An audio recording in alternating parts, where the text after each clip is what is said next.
नमस्कार साथियों, news power में आप सबका स्वागत है। न्यूज़ पावर आप सबका हृदय से स्वागत करता है। बात ग्राम स्वराज की हो या न्यायिक स्वराज की, ना ही किसानों का हक मिला और न ही न्याय का हक मिला। बात गांधीवाद की हो या समाजवाद की हो या राष्ट्रवाद की हो, लेकिन अन्याय हमेशा होता है। बात किसानी हक की हो या न्यायिक हक की, अधूरे दोनों ही हैं। बिना क्रांति के कुछ नहीं मिलता। न्यायिक स्वराज क्रांति का हिस्सा है। भारतीय संस्कारों के संरक्षित हस्तिनापुर संविधान पर जब हमला हुआ तो गीता का जन्म हुआ। वो गीता का संस्कार आज तक भारत की सुरक्षा का कवच है। जब भी भारत पर हमला होगा, भारत की सुरक्षा के कवच के लिए गीता का संस्कार हर भारतीय को जिंदा करेगा और हर बच्चा उस भारत और भारत की संस्कृति की रक्षा के लिए आगे आता रहेगा। जब किसानों का आंदोलन जब शुरू हुआ है तो इसका हर बच्चा इस जंग की लड़ाई का हिस्सा है। भारत और भारत के संविधान की रक्षा कवच का नाम ही गीता है। न्याय पे चर्चा या चाय पे चर्चा, मुद्दों की सरगर्मी, बेशर्म राजनीति और अनैतिकता के अनाचार मौसम को सर्द में भी गर्म बना रहे हैं। बेशर्म इंडिया हो सकता है, बेशर्म हिंदुस्तान हो सकता है, लेकिन गौरवान्वित भारत पर आपत्ति हो सकती है। एक गौरवान्वित भारत को इडियट नॉनसेंस हिंदुस्तानियों ने कब्जा करने की कोशिश की है और उस पर एक डलहौजी हड़प नीति को पुनर्जीवित कर किसान बिल के नाम पर भारत की सरजमी पर पुनः लागू करने का दुस्साहस कुछ दुस्साहसी हिंदुस्तानी हिंदवी आतंकियों ने कर रखी है, जिसके खिलाफ हमारे भारत की किसानी सेना, हमारे भारत की किसान आत्मा अपने फौलादी हृदय के साथ खुले आसमान के नीचे रोड पर फौलादी जंग छेड़ रखी है। लेकिन कुछ मुर्दे आज भी जिंदे रजाइयों में सो रहे हैं। उन मुर्दों को सुन लेना चाहिए ये आवाज़। उन सरहदों पर उनके ही बेटे रहते हैं जिनके हाथों में राइफलें दुनिया के सबसे पावरफुल, शक्तिशाली, डायनेमिक पावर की सारी इलेक्ट्रॉनिक इक्विपमेंट्स, फौजी इक्विपमेंट्स उन्हीं के हाथ में हैं। वो किसानों के ही बच्चे हैं। वहाँ आग सुलगना रही, वहाँ की आग को मत सुलगाओ। बेशर्म बेशर्म इंडियंस, बेशर्म हिंदुस्तानी इंडियंस,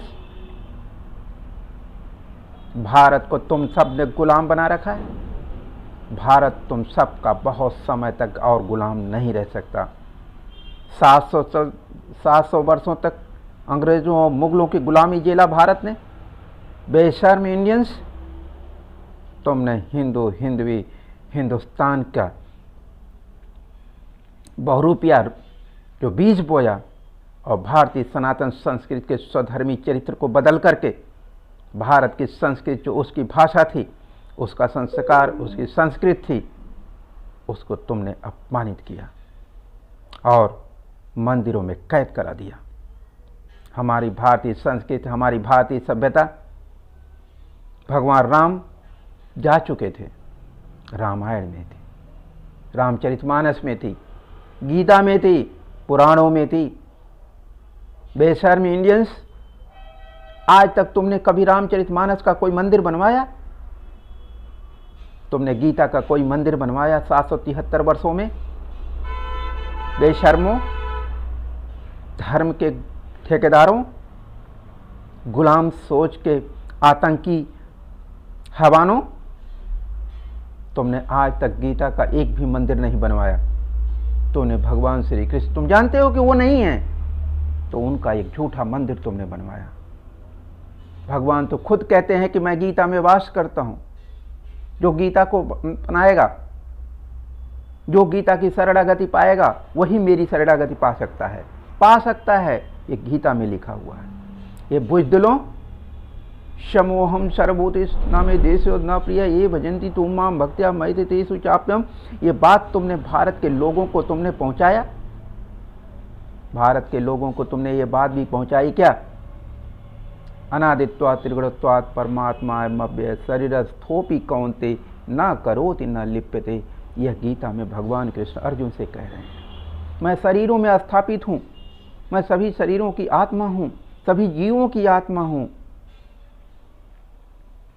ओम तस्दित निर्देशो ब्राह्मणेषु ब्राह्मणास्तन वेदास यज्ञास भीता पुरा पितामस्य जगतो माता धाता पितामह वेद्यम पवित्रम ओंकार ऋकुशाम यजुरेव च।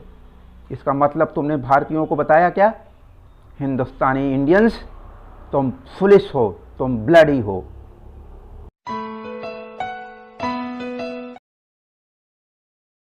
इन किसान बिलों की क्या उपयोगिता थी और किसान बिलों के पीछे के जो षड्यंत्र हैं उसके क्या कारण थे? डाटा बाय डाटा आदि प्रसन्न बात चाहिए को सुनो और समझो, तब किसान आंदोलन पर कुछ बोलना चाहिए। जब तक हम किसी बात को समझते नहीं मित्रों, उस पर हम अपने विचार देने लग जाएं। हम खुद जिस बात को नहीं समझते हम उसको उस देश के खिलाफ बोलने लग जाएं जिस देश का अन्न खाते हम बड़े हुए, जिसे हम भारत माता कहते हैं, हम वंदे मातरम कहते हैं, जिस गीता का एग्जाम्पल देते हैं, उसमें राष्ट्र धर्म को भारत, ये हमारा स्लोगन है। देश पावर का सबसे बड़ा स्लोगन क्या है मेरे दोस्तों? मैं बार बार जो बोलता हूँ ना, जय भारत, जय गीता, जय संविधान, इन तीनों के बीच में बहुत गहरा रिश्ता है। उन किसानों के लिए ना तो बीज उपलब्ध है, ना टेक्नोलॉजी उपलब्ध है, ना फसल स्वास्थ्य योजना उपलब्ध है, ना कर्ज लेने की सुविधा उपलब्ध है, ना बीमा उपलब्ध है। ये फैक्ट है और शायद इसके बाद किसानों के सामने इस कानून के साथ मजबूरी हो जाएगी कि जो भी आएगा उसके अनुकूल उन्हें उपजाना होगा, काम करना होगा। और छोटे किसानों को तो ये बिचौलिए जो है बीच में खड़े होंगे, बड़ी कंपनियों के जो एजेंट्स होंगे, उनके मातहत इनको काम करना होगा। और जो बात आ रही है इसमें और शानदार चीज है कि इस कानून को लागू करते समय सरकार ने कहा कि इसमें बड़ी तादाद में प्राइवेट सेक्टर तभी आएगा जब कानूनी अड़चनें खत्म हो जाएंगी। कमाल का रिफॉर्म है ये। कानूनी अड़चनें खत्म हो जाएं तो प्राइवेट इन्वेस्टर्स आ जाएगा, यानी कानून की मदद लेने की स्थिति में किसान भी नहीं रहेगा। इसीलिए जय भारत, जय गीता, जय संविधान।